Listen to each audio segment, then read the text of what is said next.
Assalamualaikum warahmatullahi wabarakatuh. Nama saya Safir Robil Alexander dari kelas 10 RPL 2 nomor absen 34. Pada video ini saya akan mempresentasikan hasil dari tugas saya, yaitu membuat program dari operator. Operator yang saya pilih di sini yaitu operator aritmatika. Baik, langsung saya kita ke dev C++-nya. Nah, di sini karena saya pilih operator aritmatika, maka operator aritmatika sendiri terdiri atas operasi penjumlahan, kemudian operasi pengurangan, kemudian operasi perkalian, operasi pembagian, dan operasi sisa bagi. Nah, langsung saja kita ke operasi yang pertama, yaitu operasi penjumlahan. Di sini terdapat variabel A, variabel B, dan variabel hasil yang bertipe data integer. Kemudian di sini juga ada berupa statement, yaitu masukkan nilai A. Nilai A yang diinputkan nanti akan tersimpan di dalam variabel A ini. Kemudian di sini juga terdapat statement, yaitu masukkan nilai B. Nilai yang diinputkan nantinya akan tersimpan dalam variabel B. Nah, kemudian di sini di bawahnya terdapat sebuah deklarasi, yaitu variabel hasil sama dengan variabel A ditambah variabel B. Nah, kemudian di bawahnya ada cout, kemudian ditampilkan statement hasil penjumlahan, yaitu variabel A ditambah variabel B adalah variabel hasil. Nah, langsung saja kita coba. Sini kita compile and run terlebih dahulu.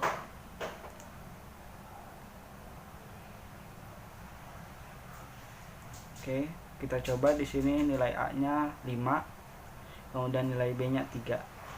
Nah, hasil penjumlahan, terdapat error. Oke, kita coba ya, 5 dan 3. Hasil penjumlahan 5 tambah 3 adalah 8. Kurang lebih seperti itu program operasi penjumlahannya. Baik, kita langsung lanjut ke yang kedua. Yang kedua di sini ada operasi pengurangan. Nah, di sini terdapat variabel uang, kemudian variabel hutang, dan variabel hasil yang bertipe data floating atau float. Nah, di sini terdapat statement, yaitu masukkan jumlah uang yang dipegang. Jadi nanti angka yang diinputkan nanti akan tersimpan di variabel uang ini. Kemudian yang kedua ini terdapat statement, yaitu masukkan jumlah hutang. Nah, nilai angka yang diinputkan nanti pada variabel hutang ini akan tersimpan di variabel hutang. Kemudian ada sebuah deklarasi, yaitu variabel hasil sama dengan variabel uang dikurang variabel hutang. Nah, di sini ada cout, kemudian statement lagi berupa statement, yaitu tampilkan hasil penjumlahan variabel uang dikurang variabel hutang. Maka hasil adalah sama dengan variabel hasil. Nah, baik, kita langsung saja kita lihat bagaimana program ini berjalan.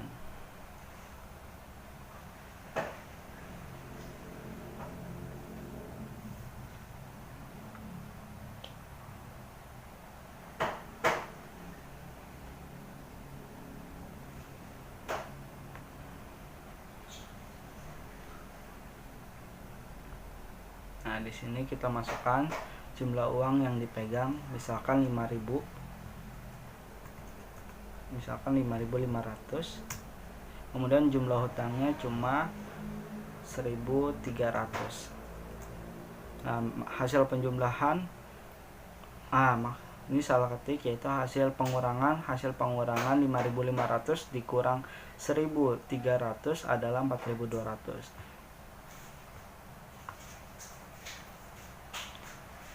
adalah 4.200. Nah, kurang lebih seperti itu operasi pengurangannya. Kita lanjut ke ketiga, yaitu operasi perkalian. Di sini terdapat variabel A dan variabel B dan variabel hasil yang bertipe data integer. Kemudian di sini terdapat statement, yaitu masukkan nilai A.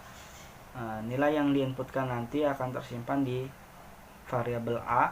Kemudian di bawahnya juga sama, yaitu terdapat statement, yaitu masukkan nilai B. Nilai yang nantinya diinputkan akan simpan di variabel B ini. Nah, kemudian di sini terdapat sebuah deklarasi lagi, yaitu variabel hasil sama dengan variabel A dikali variabel B. Ini di sini hasil salah ketik perkalian. Nah, di sini kemudian di sini ada cout statement, yaitu hasil perkalian variabel A dikali variabel B adalah sama dengan hasil variabel hasil. Nah, baik, langsung saja kita coba.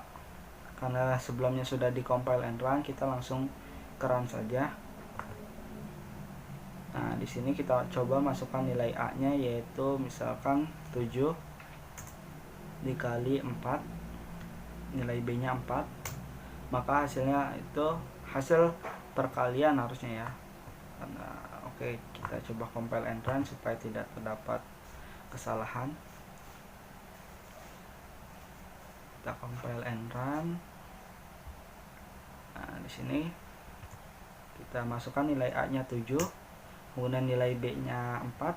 Nah, maka hasil perkalian 7 kali 4 adalah 28.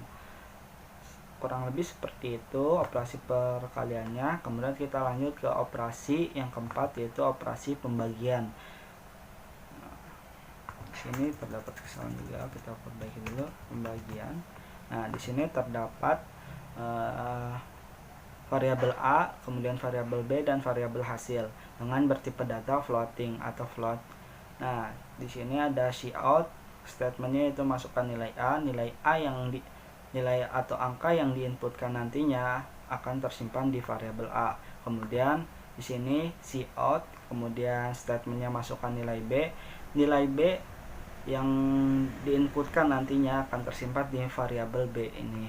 Kemudian di sini terdapat sebuah deklarasi, yaitu variabel hasil sama dengan variabel A garis miring ini sebagai tanda bagi di C++ ini ya, di operasi pembagian. Nah, dibagi variabel B. Kemudian cout statementnya itu hasil pembagian variabel A dibagi variabel B adalah sama dengan variabel hasil. Nah, baik, langsung saja kita coba. Kita compile and run terlebih dahulu.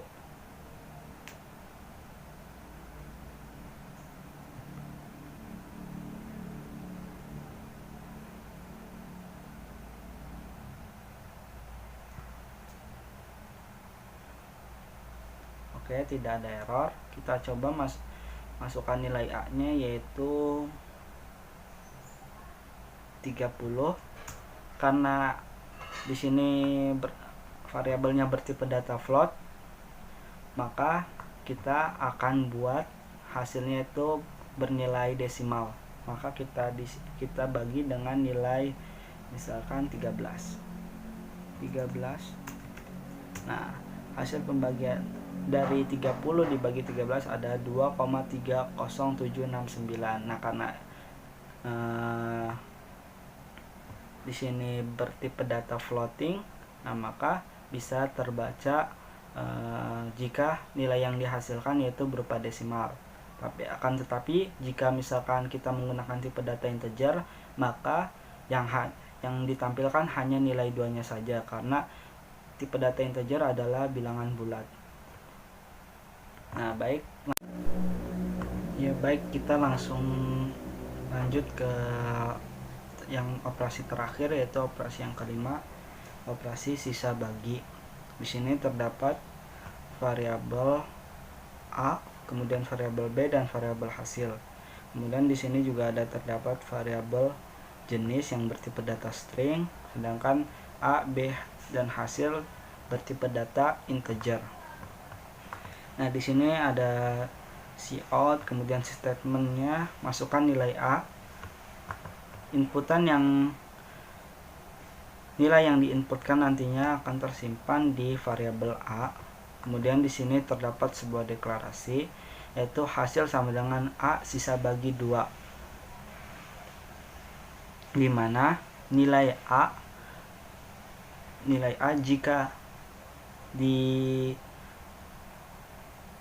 2 itu tidak terdapat sisa, maka bilangan tersebut termasuk bilangan genap. Sedangkan jika nilai A dibagi oleh 2 dia bersisa 1 atau lebih dari 1, maka disebut enggak sih, biasanya kalau ganjil berarti dia bersisa 1 biasanya.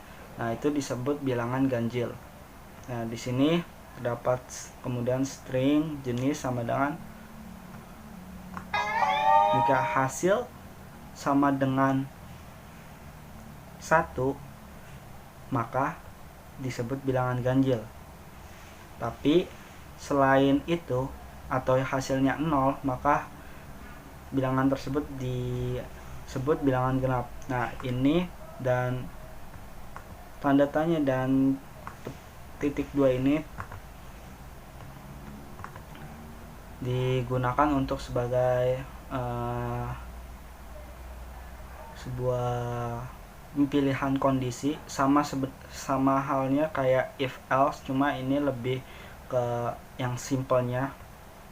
Nah, kemudian di sini cout, kemudian statementnya yaitu bilangan variabel A termasuk bilangan jenis adalah sama dengan bilangan variabel jenis. Nah, di sini kita langsung aja kita coba. Kita langsung run aja karena sebelumnya sudah di-compile. Nah, di sini kita coba nilai 10. Maka bilangan sebentar. Nah, kita coba ulang, masukkan nilai 10 yaitu masukkan nilai A, kita masukkan angka 10. Nah, bilangan 10 error. Kita coba ya. 10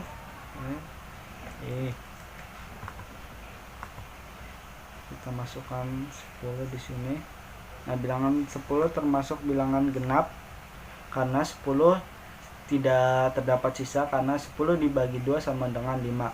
5 dikali 2 sama dengan 10. Sedangkan kalau kita masukkan di sini angka 11, maka bilangan 11 termasuk bilangan ganjil karena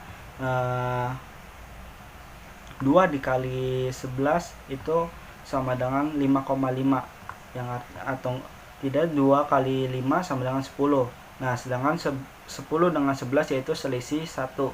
Jadi 2 dibagi 11 dibagi 2 ini bersisa 1 karena 2 dikali 5 sama dengan 10. 10 dengan 11 yaitu selisih 1, sehingga bilangan 11 ini termasuk bilangan ganjil. Ya, dengan selesainya pembahasan mengenai operasi yang terakhir ini, yaitu operasi sisa bagi, menandakan berakhir juga penjelasan saya atau presentasi saya mengenai tugas saya ini. Ya, mungkin itu saja yang bisa saya sampaikan. Kurang lebihnya mohon maaf. Terima kasih. Wassalamualaikum warahmatullahi wabarakatuh.